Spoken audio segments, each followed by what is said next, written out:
Topic of the hour, President Trump proposing an historic plan for the Gaza Strip in an effort to rebuild and stabilize the Middle East. Watch. The U.S. will take over the Gaza Strip, and we will do a job with it, too.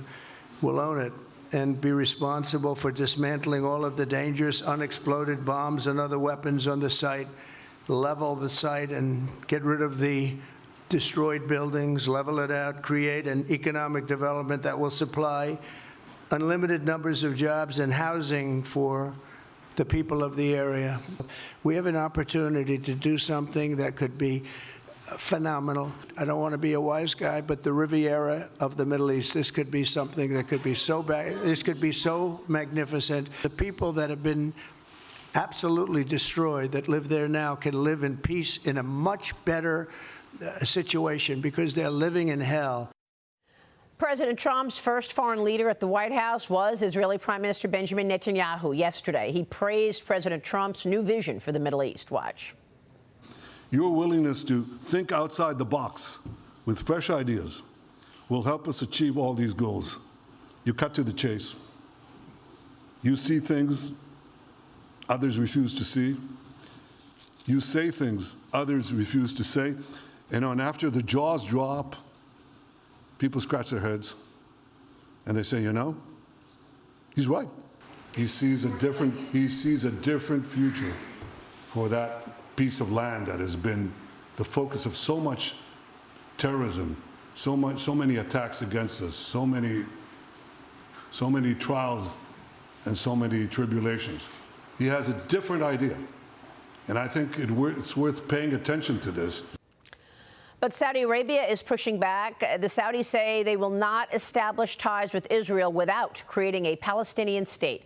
Trump also signing an executive order yesterday reinstating the maximum pressure campaign on Iran. Watch.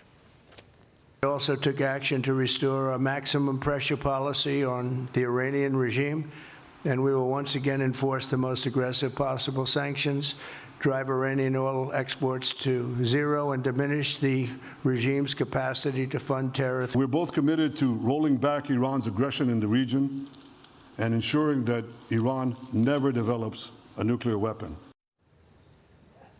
The president warning if Iran did anything to hurt Trump, there would be consequences. Watch.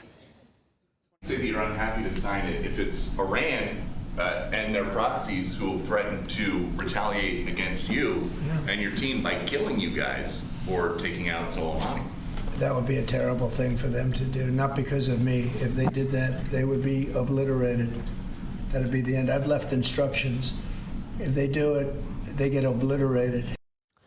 I love the fact that he said I left instructions. That was so great. Speak loudly and carry a big stick is the new philosophy of Trump. And I think that's his genius, is that he spooks them into submission because he's very capricious. And I actually think that's an advantage when it comes to foreign policy.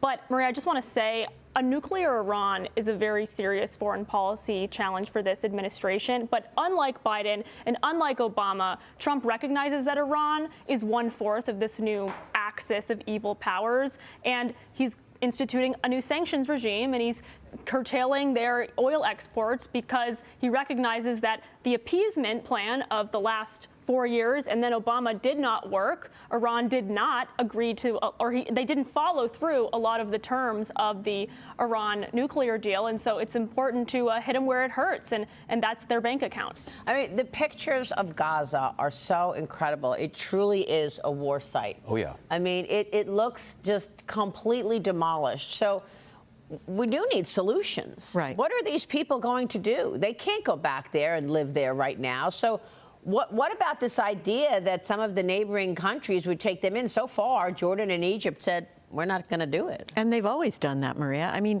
if you go back to the whole Palestinian migration, Yasser Arafat was Egyptian. I mean, these were people that left their countries because they were poor. They didn't, they came to work, and now they have this claim on this land, and no one will take them back. Yeah. I think it's tragic, and at least this is an idea. Well, I mean, look, the Biden administration was so weak on Iran. I mean, they enabled the sanction, they blew off the sanctions, and they enabled Iran to generate billions in oil money, which they just went ahead and used that money to support Hezbollah and Hamas. Well, it goes back to Barack Obama, who, by the way, was running the Biden administration from behind the scenes as the grand puppeteer anyway. I agree with that. But yeah, recall that that Barack Obama sent $6 billion of cash, U.S. $100 bills loaded on pallets on a C-47 over to Iran. So, great point. So we are finally putting a foot down and saying, no, Iran, this is not acceptable. We talk about an axis of evil with Iran, Russia, and China. Well, what about an axis of security? Saudi Arabia, Israel, and the U.S. coming together and rebuilding Gaza. I think it's a wonderful vision that may ultimately save lives and provide security for millions. I love that, and I'm glad you brought up the $6 billion. Remember that John Kirby was saying, "Oh yeah, no, we're gonna allow this money to go back to Iran, but they're not going to use it for any terrorist activities." And then the head of Iran comes out the next day and says, "We're going to use the money wherever we want to use the money."